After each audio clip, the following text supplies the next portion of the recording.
Amanda, right? Sorry. Amanda is the grammar school literacy specialist and the School of Rhetoric drill team director and a kindergarten teacher. So she has a lot of roles. And Amanda graduated from Texas A&M University in 1998 with a BS in Interdisciplinary Studies with a reading concentration. She taught kindergarten and first grade in Austin area public schools for 10 years before coming to Veritas in 2008. At Veritas, Amanda has served as a first grade teacher, dean of academics, drill team director, literacy specialist, and kindergarten teacher. She considers her most important role as one of a co-teacher. Amanda and her husband, Reese, have been married for 23 years and have 2 children. Jensen, a Virginia grad, 26, Veritas grad, and soon to be a Samford Bulldog. And Coleman, a Veritas grad, will be a Veritas grad in 30. They have attended Austin Ridge Bible Church for 18 years. Amanda enjoys reading, scrapbooking, and napping in her spare time. According to Amanda, the best thing about a collaborative classical Christian school is the virtue formation that occurs alongside a deep, enriching education. What a joy it has been to watch her children flourish during their time at Veritas. Welcome. I know I have this session right before lunch, and you're probably hungry and you're a little antsy, so I will speak fast. That's one of my talents. I can talk really quickly. But let me pray before. Dear Lord, I just thank you for the opportunity to come and share with these parents. What a joy it is to be among them and just to see the excitement and the expectation that they have for this school year ahead. God, please just bless this journey. God, please be in the midst of every decision that is made for this school and in the midst of every school at home day for each of these families. Lord, I pray that you would help me to communicate clearly and for each family to leave with something that they can put into action right away that would make their home day a success. We thank you, Lord, for your goodness. We thank you for the opportunity to be actively involved in our students' education. And God, we thank you for creating us. We love you, and it's in your precious and holy name we pray, amen. Okay, so as my introduction said, I've been at Veritas for this will be my 19th year, and I can always remember how long I've been here been there. This is going to be weird because I've never done a training for another school. It's always my people, so if you get it. And now I just forgot my train of thought. Oh, I can always remember how long I've been at Veritas because my oldest is the reason I came. So she was 3 months old. I was teaching public school, and I remember just crying to my husband saying, I can't go back. I have to be home with her. God called me to be her mom, and I need to be home with her. And we looked at everything, and he kind of gave me a number, and he said, you have to make this much. And so a parent told me about Veritas, which was just starting. So I'm flashbacking like y'all are right where we were. It was just starting, and I went to an info meeting, and I sat there, and I just cried, and I was like, thank you, God, this is it. Thank you for making this place just for me. I'm sure that's why he did it. But so my daughter Jensen was 3 months old when I came to Veritas. She started in pre-K there and then just graduated this last year in May, gave her senior thesis successfully, and she also made top 16, which is a huge honor, so yay. But more than anything, it's just been a blessing and an honor to walk alongside her in this role of classical education and just to see how it has prepared her for life, not just for college, which is the next step. We're leaving on Wednesday for Birmingham, but just for life and for the kind of person that she has become because of the investment that we made as a family, not just financially, not just with our time, but with prayer and with God's help. So my session is very practical because you need the practical things, right? You're taking on educating your kids. You're not farming it out to someone else, but you are actually doing half or more than half of the work. So you need some tips and tricks on how to get this done. So my talk today is all about lesson plans and what you do when you get them. Okay. For us at Veritas, we get our lesson plans for co-teachers. They can access them on Fridays at 5:00. So my session when I give it at my school is called It's 5:00 on Friday, you know. But here I believe y'all's might be available on Sunday. God bless you. It might be available on Sunday, and I think they're also copying the plans and sending them home, but all of that is for y'all to find out a little later. So the main thing is you just have to do it. okay? You have to prepare when you get your lesson plans. So how do you do it? The easiest way to ruin your homeschool day is to be unprepared. And I'm speaking from experience because I've been there. I've gotten the kids ready. We've had breakfast. We're sitting at the table, ready to go. And then I realize, oh my gosh, I forgot to print out that one paper and I have to find that book. And I'm like, stay right here. I'll be right back. So I run to wherever those things are, like searching for them. And what do you think the kids do while I'm gone? They disappear. Like literally, they disappear. One day, probably my favorite home day of our whole Veritas journey, I came back. We did not have a large house at that time. We had a homeschool at our kitchen table. We didn't even have a dining room. Kitchen table, tiny little area that we homeschooled. And I came back after getting something because I wasn't ready. And I see the doggy door swinging. And I'm like, what? My daughter, who was 6 at the time, had gone out the doggy door while I was gone and was in the treehouse.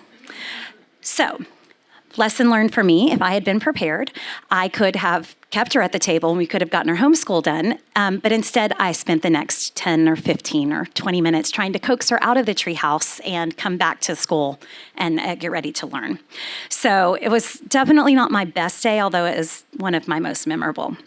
So a few years ago, I polled some of our co-teachers at Veritas to ask them how they prepared for the week ahead, because I know the way I do it, but people are different and we need different strategies.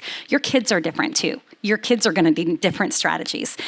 So be prepared to shift and change and adapt to whatever they need, even according to what's going on in your life at the time. I was sitting in the back next to the tiniest little baby. We were like, was he born this week? Like, amazing. But your life is going to be different home days when you have a newborn versus, I don't have any other kids at home and I just have one.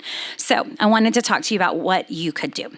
So if you look at the little packet that I gave you, the first page is what mom number 1 does. These on the front and the back side, this is what a second grade day looks like for our families. So this mom just prints this out directly from, I believe y'all are using Fax or RenWeb, whatever it's called now. Yes, Fax. Okay. So this mom just prints it out directly from Fax. She has a binder for each of her students. She has multiple students in the model. She has a binder for each of the students, and so she has a sheet protector. She prints this page out. She puts it in the sheet protector.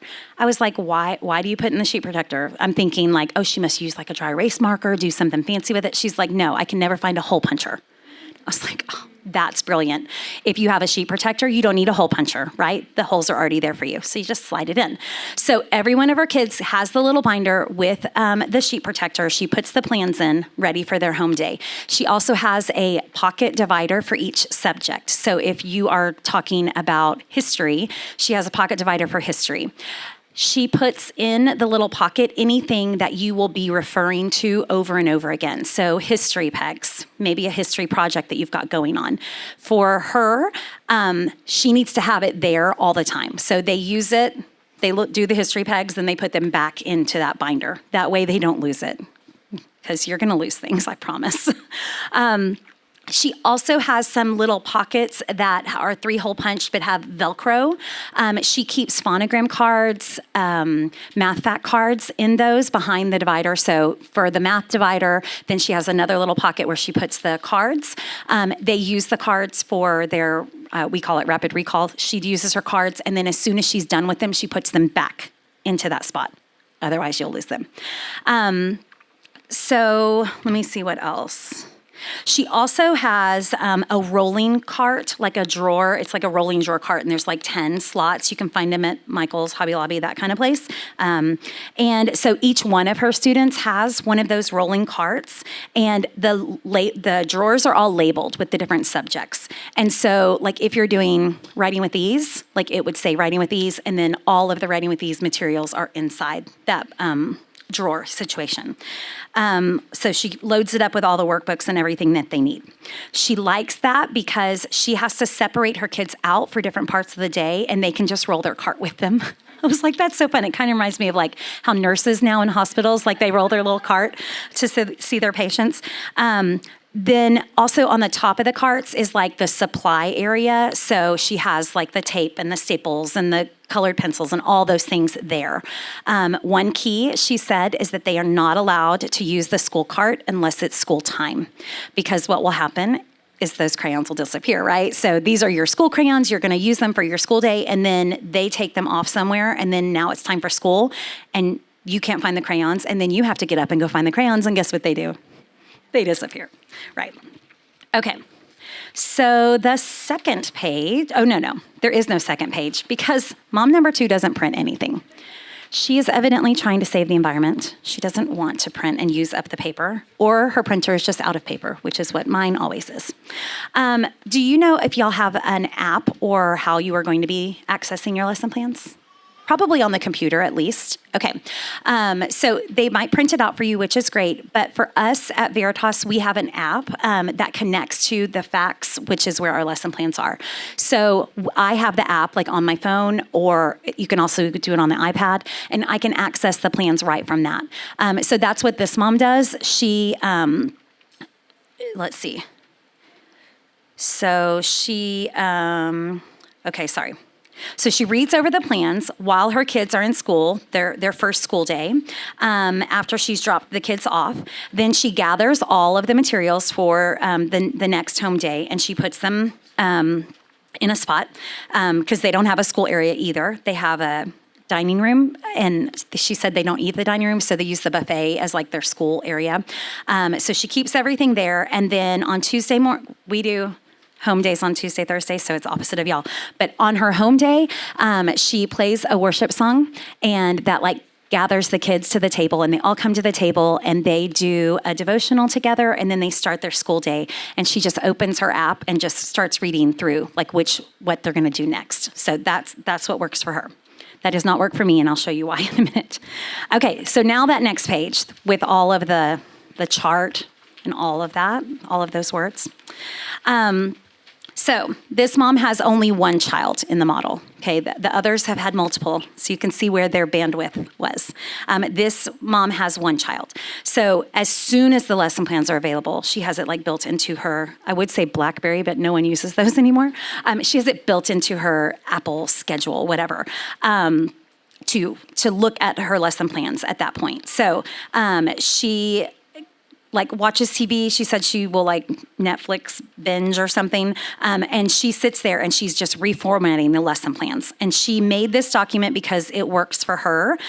She has a kiddo that is getting ready at the time, getting ready to move into School of Logic, which I know y'all don't have yet, but that's 5th grade. And at that point, the kids are a little bit more independent.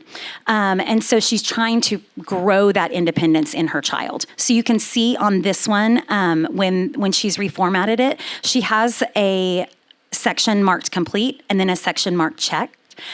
You could do this even if you don't have this situation here. I can show you in a minute the way I do it, and I have added another column for complete and checked in the past. But what you would do there is when the student thinks that they have completed something, then they get to mark complete. But then you come back as the co-teacher and you actually check it and say, oh, actually you didn't do that correctly, or, you didn't do it, and where is it, right? And so you're keeping them accountable. And so that's what this mom was trying to do in creating this. Now, not everyone has time for this, right? We have found in the 21 years of Veritas, at the beginning, they were moms, the co-teachers were all moms, and they all stayed home. But we have found in the 19 years, God bless you, of having Veritas, that many of our parents are now working on the days that their kids are at school. And so you are juggling, and you are also trying to take care of the home, and you are also doing the laundry and the this and the that, right? So we don't have a lot of parents that have this bandwidth, but this mom did. And then what was really cool is that she started sharing this with people in her class, right? So then it became a blessing to others. So maybe find the one person in your class that can do this for you. Become friends with them. Okay, so mom number 4 is me. This is the handwritten thing. Okay, I had 2 kids in the model. I am now completely done with homeschool. I don't even believe it, but as of last year, they did not need me anymore. I mean, they totally do, but I didn't have to do the homework anymore. So when I had kids at home, this is how we worked. So what worked for me, because I was working at Veritas on the days that I wasn't homeschooling, I would not prepare before, except on the day of. So I would wake up earlier than the kids, which was really hard because I was tired. But I would set my alarm and I would get up earlier than the kids. And I would have my coffee and I would do my quiet time. Because I know that if I have Jesus, I'm a lot more patient. And I'm a lot better of a mom if I am rooted in the Word.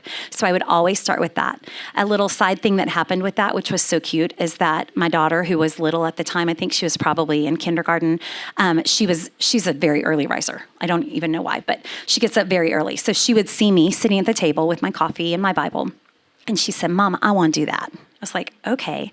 So we got out her little child story Bible and and she would drink. It wasn't coffee, but she had something to drink. So it's that imitation, right? So she would see me filling myself with the Word, and she wanted to do it too. So that's a side note. That was a free bonus. Okay. So I would prepare after my quiet time, I had a spiral for each student. Just any old spiral. Honestly, that was one of their highlights. We would go to Walmart and they could pick out any spiral they wanted for their schoolwork, because all of our other school supplies were provided by the school. So they didn't get the experience of let's go school supply shopping. So that was the one thing every year, and they could pick out if they wanted Pokemon or kitty cat or whatever. So they each had a spiral.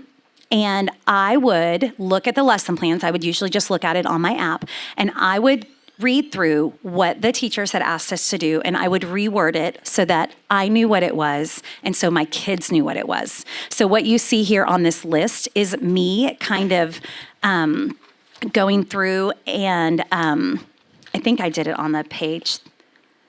So I think I did it on the same lesson that you had in the very first one. Maybe it's different. Anyways, I took the things that the teachers wanted us to do, and I made it in a format that worked for us. Let me see.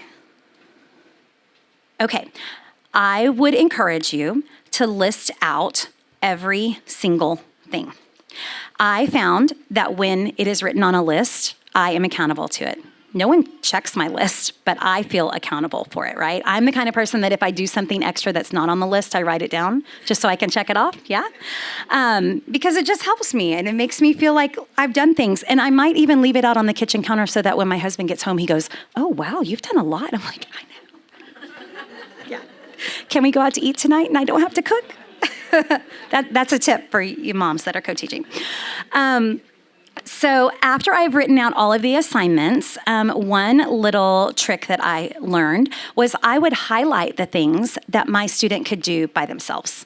So as they are kindergartners and first graders and second graders, there are not a lot of things that we would like you to have them do by themselves. We want you to be actively doing it with them. But as they get older, there will be things like, yeah, they can go practice their memory work by themselves. Read it to the teddy bear, say it to the teddy bear, right? And so if you start highlighting the things they can do, then they start taking ownership of their own learning. And also it takes something off of your plate as well. It's also really cool to be able to say to a student or your own child, you've been working on handwriting forever, and finally you're like, yes, you've got it. Print before you make the transition to cursive, and then you have to kind of start all over and sit with them again. But when they're in that into first grade and they have mastered all the strokes, you can be like, you know what, I'm going to highlight handwriting because you can now go do that by yourself. And it's such a big deal. So I would highlight things that my kids could do. Like I said, my daughter was an early riser. So I found as soon as she got older, if I did hers the night before and I left it out on the table, she would get up, have breakfast. I could sleep in a little bit, and she would get started on her highlighted items. So that was a fun little tip. So let's see. Okay, a few reasons why I really liked the spiral. And I will tell you, my kids like the spiral too. Even when my son was in 7th grade, which was our last year of homeschool, I thought surely he's too cool for the spiral. He was like, "Mom, when are we going to go buy the spiral?" Okay, so we did it. So the number one thing I liked about it is that it kept all of our assignments together, because I used a new page for every day. And so I could go back and I could see this was our 2nd grade spiral, and I have everything that we did at home for the whole year. also makes you feel accomplished to flip back through it.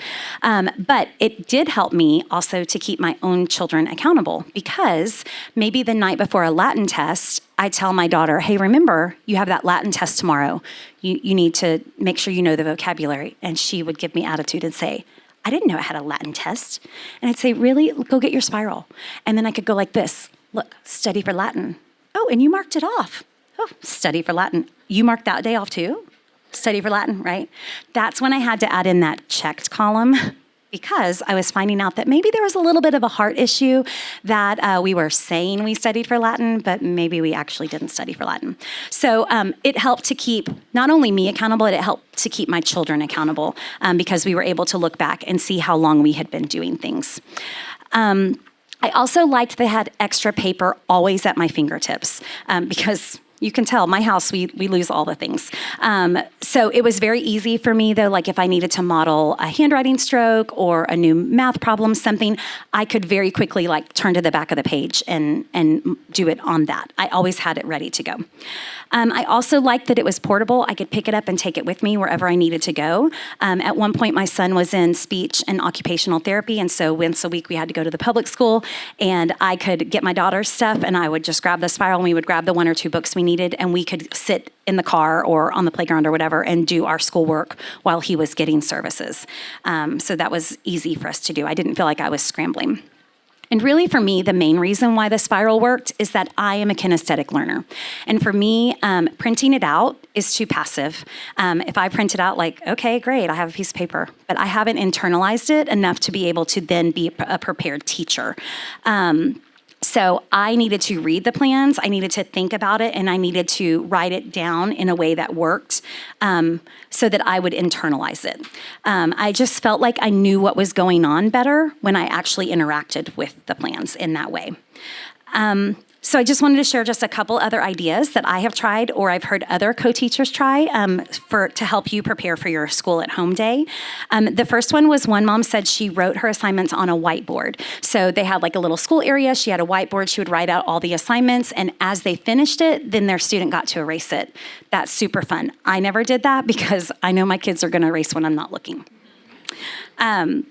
They also, another mom used those rolling carts, and she called them work boxes, which I think is a kind of a popular homeschool term.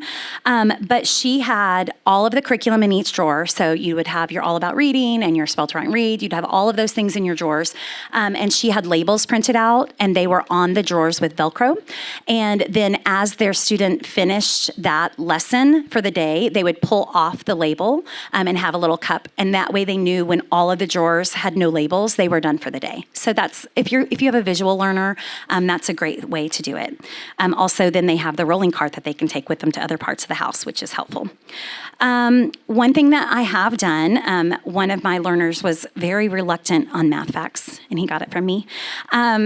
But so he would always, it would be like, I'm going to save math facts till the very end of the day. And I knew that was a recipe for disaster, because by the end of the day, we are out of patience, we are out of time, and I just knew it wasn't good. But I also knew that if I forced him to do math facts at the beginning of the day, that was a recipe for disaster as well, because then I have gone head to head with him and made him do something that he really doesn't like, and our whole day is trash. So we started making a different decision in that I would write out all of the things. It could even just be this, and you can make a copy of it, and then I would cut them apart and fold them up into little things and put them in the bowl in the center of the school table. And I would say, take your pick. And he would pick something out, and whatever it was, that's what we had to do. So instead, if he got math facts first, instead of it being my fault and he's mad at me, then it was like, sorry, bud, that was just chance, right? And so then it took off the head-to-head conflict, and that worked for us. I'm sure there are so many other things that you can do to prepare for your school at home day. The main thing is find a system that works for you and just do it. Right? You just have to do it. The last page in your little packet is a family schedule template. This was from a mom at our school that has 5 boys.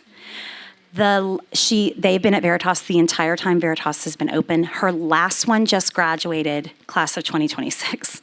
She was like dancing in the hall. She also runs our study hall in our high school. And so we just laugh. We're like, you're still going to do this? She's like, oh, this is easy. It was the home part. Whew. But she's done, five boys. But this is what worked for her to schedule her time. And of course, you could make this, I just made this really quickly in Word or whatever. So you put your children's name at the top and list out what it is they're going to be doing during those times. And then on the end down there, you see co-teacher. So then that's where you note where you're going to be at that time. Because I would say, especially if you have multiple children in this model, you are going to feel spread thin. So you need to intentionally schedule what you are doing during the times of the day. And also notice that there are breaks, okay? This model should not be one that drives you to exhaustion and burns you out. That would not be good for your children. Of course, it's not good for you, and it's not good for the school either because you're not going to want to come back, right? So we want to make sure that you have built in things like a snack break and a lunch break and time to do little things here and there so that you are not just run ragged. Another quick tip that happened at my house, I told my kids, Mom is done at 3. Like, we have plenty of time. There are 2 of you. We have plenty of time to get all this work done by 3. I am done at 3, and that's it. And so, of course, my daughter was giving me some trouble, and we were dragging a lot of the things out. And it got to be 3, and I said, you know what? I'm sorry. You're going to have to talk to your teacher tomorrow and just tell them that I didn't get my work done, and my mom is done at 3. And I just left it at that, and I walked into my room and closed the door, and I silently went in my bathroom and cried, oh, I'm such a bad mom. I should keep doing this, But I came back out to get ready to cook dinner a little while later, and she had written a note that said, Mommy, I'm sorry. Please school me more. And of course, it was spelled like SKOOL, right? And she had taped 2 quarters to the note. She's like, I'm paying you for your time. Super sweet, right? But I can guarantee you that after that, whenever I said, Mom's done at 3, you got to kick it in gear. We got to get this work done. You better believe that she listened, right? Because she had to go to her teacher the next day and say, I took too long and I wasn't listening. And she had that accountability. And again, that's a beauty of the collaborative model because I was able to email the teacher and say, this is what happened. And then we were on the same page. So I encourage you to do it. I also just encourage you that it's worth it. It's not the easiest form of education. If it was, everyone would be doing it, right? You have been called by God, and it's such a high calling. And I'm getting to the end of it, and it makes me sad. But I'm going to have grandkids one day, and I'll do it with them too. So I think y'all have lunch now. Yes? I don't want to release you. Who's in charge here? Are you in charge?